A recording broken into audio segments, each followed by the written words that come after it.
Distinguido diputado nacional Elías Wessing Chávez, Ajá. se dice que el día 30 de julio fue la última vez que se vio públicamente al candidato de la oposición venezolana, Edmundo González Urrutia, en la explanada frontal del inmueble que aloja la Organización de las Naciones Unidas en ese país, en Venezuela, que hasta este momento se desconoce su paradero. Y es lo mejor. Y es lo mejor porque esa orden de apresamiento es violatoria a todas luces de los derechos que le incumben a él como un candidato que debe de tener inmunidad. Y ahí se ve el gran abuso, los abusos que comete ese régimen.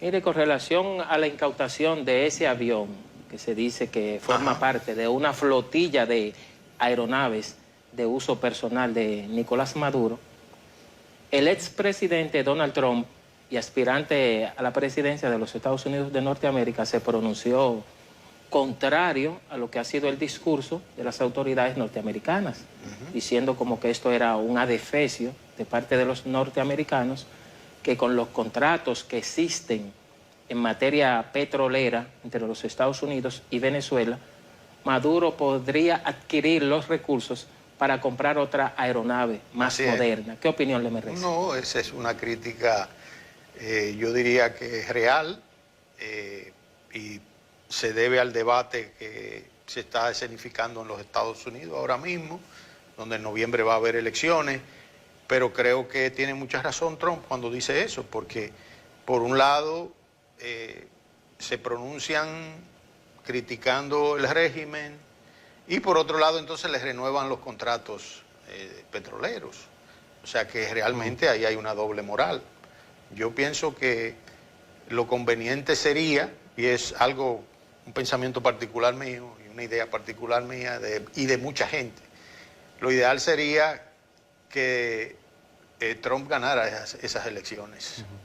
Yo estoy a favor de eso porque eso le daría a la oposición de Venezuela más esperanzas, porque Trump es un candidato que lo que dice en campaña lo cumple. Por lo pronto eso es lo que ha sucedido siempre, o sucedió cuando él fue presidente. Todo lo que prometió lo cumplió. No invadió una sola nación, y a pesar de eso, pues los medios, en este caso progresistas de los Estados Unidos, viven acabando con él, lo que da mucha pena. El presidente en ese punto ha sometido. Hay otra propuesta también, que es la de crear distritos electorales, que esto va a influenciar, según lo que se ha dicho, con el mecanismo de los que aspiren, de elección para los que aspiren a ser diputados. O sea, como que tomarán en cuenta un espacio geográfico donde su liderazgo es más fuerte. Mire qué es lo que pasa. Si se modifica la Constitución y se dice son 137, ya no son 190, o son 170, que es la propuesta nuestra. Entonces, después que la Constitución establece esos parámetros, viene una modificación de la ley de organización electoral. Línea que ha bajado la presidencia a los miembros de la Cámara de Diputados que pertenecen al Partido Revolucionario Moderno. Sí. La Constitución es clara porque establece cuando se convoca la Asamblea Nacional Revisora, que hay que primero emitir una ley, que esta ley no puede ser observada por el Poder Ejecutivo. La que estamos discutiendo. La que están discutiendo. Sí. Y también en el artículo 272 se dice que cuando la modificación constitucional es con base a derechos fundamentales, civiles y políticos, de intereses colectivos y difusos, se requiere que se apruebe el referendo aprobatorio. Esto es competencia de la Junta Central Electoral. Usted, en su condición de presidente permanente de la Comisión de la Junta Central Electoral de la Cámara de Diputados, ¿qué opinión le merece al respecto? Mire, ese artículo que introduce el referendo aprobatorio, hay un problema, y es que esa ley no se ha aprobado. Esa ley no se ha aprobado, entonces habría que aprobarla primero antes de de modificar la Constitución, entonces ahí podría haber un tranque. Pero hay diferentes opiniones al respecto, porque en los aspectos que el presidente ha introducido la ley, se entiende que esto no afecta derechos fundamentales. Hay otros que sí. Bueno, por ejemplo, la posición del presidente Leonel Fernández dice que al afectarse derechos de ciudadanía, el tema de los diputados, de elegir o ser elegido, sí, eso podría interpretarse como un derecho fundamental, pero es un asunto de interpretación. En todo caso, eso iría al Tribunal Constitucional, que va a regular la constitucionalidad de la ley también. O sea que todavía falta mucho trecho y hay muchas discusiones que van a venir. Poniendo el tema en contexto, sería idóneo que usted le explique a nuestra audiencia en qué consisten las comisiones consulares. Hay diferentes categorías también, entre consulados, consulados generales, oficinas comerciales y así sucesivamente. Ciertamente hay que poner en contexto a la audiencia de que las relaciones consulares vienen definidas inicialmente por un convenio internacional con carácter constitucional, que es la Convención de Viena de 1963 como de relaciones consulares.